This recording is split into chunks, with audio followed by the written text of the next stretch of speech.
Assalamualaikum warahmatullahi wabarakatuh. Perkenalkan, nama saya Laras Widiana Sari, NIM C0C01818, kelas akuntansi B. Di sini saya akan mempresentasikan hasil dari PPT saya yang berjudul pencatatan dari kewajiban jangka pendek berupa utang pajak penghasilan, utang pinjaman, utang atas sewa, wesel, serta dividen. Langsung saja kita mulai. Yang pertama yaitu akuntansi utang pajak PPh pasal 21 atas pembayaran gaji karyawan. Berikut merupakan tarif pemotongannya. Yang pertama yaitu sampai dengan 50 juta dengan tarif 5%.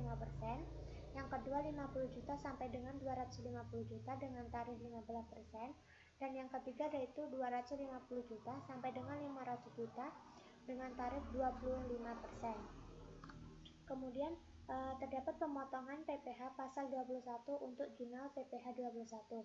Pihak yang berwenang dan wajib melakukan pemotongan pajak penghasilan ini bukan karyawan, melainkan bendahara pajak. Penghasilan bendahara pajak pemerintah atau perusahaan. Pemotongan pajak penghasilan ini hanya pada transaksi yang merupakan penghasilan bagi penerimanya, seperti gaji dan sejenisnya bersifat final ataupun bukan. Kemudian terdapat pencatatan jurnal PPh 21 meliputi yang pertama yaitu pemberi kerja dan yang kedua yaitu penerima kerja. Kemudian akuntansi utang pajak PPh pasal 23 atas bunga pinjaman. Yang pertama yaitu bunga sebagai objek pajak.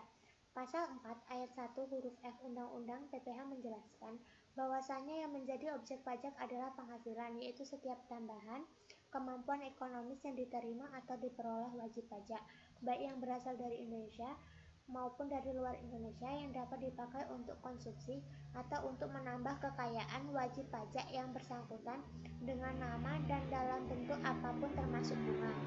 Yang kedua yaitu bunga sebagai biaya penghubungan penghasilan bruto, meliputi bunga yang atas pinjamannya diperuntukkan membeli saham.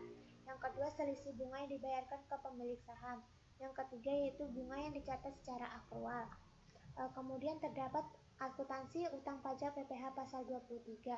Mulai 1 Januari 2009, sewa kendaraan angkutan darat dan sewa harta lainnya yang dikenakan PPh sebesar 2%. Sementara itu untuk tahun 2007 dan 2008, sewa kendaraan angkutan darat dengan presentasi penghasilan neto sebesar 10% dari penghasilan bruto, serta sewa harta lainnya dengan presentasi penghasilan neto sebesar 30% dari penghasilan bruto. Kemudian terdapat akuntansi utang pajak PPh 26 SPLN. Pajak yang wajib dibayarkan dengan besaran 20% dari jumlah bruto wajib pajak, meliputi dividen, bunga termasuk premium, diskonto, dan imbalan sehubungan dengan jaminan pengembalian utang, royalti, sewa dan penghasilan lain sehubungan dengan penggunaan harta, imbalan sehubungan dengan jasa, pekerjaan dan kegiatan, hadiah dan penghargaan, pensiun dan pembayaran berkala lainnya, premi swap dan transaksi lindung nilai lainnya, keuntungan karena pembebasan utang. Berikut hal penting yang perlu dilakukan kepada subjek pajak luar negeri, yaitu mencari tahu apakah transaksi yang dilakukan dengan seseorang merupakan subjek pajak luar negeri. Kemudian terdapat akuntansi utang pajak atas wesel dan dividen, meliputi yang pertama yaitu utang dagang. Utang dagang adalah utang yang terjadi dari transaksi pembelian barang dan jasa yang diperlukan dalam kegiatan usaha normal. Sedangkan utang wesel adalah kewajiban kepada pihak lain yang dibuktikan dengan janji tertulis tanpa syarat untuk membayar sejumlah uang tertentu pada tanggal yang telah ditentukan. Kemudian yaitu utang dividen. Utang dividen timbul jika pembagian laba diumumkan oleh perseroan. Mungkin hanya itu yang dapat saya sampaikan, lebih dan kurangnya saya mohon maaf. Wassalamualaikum warahmatullahi wabarakatuh.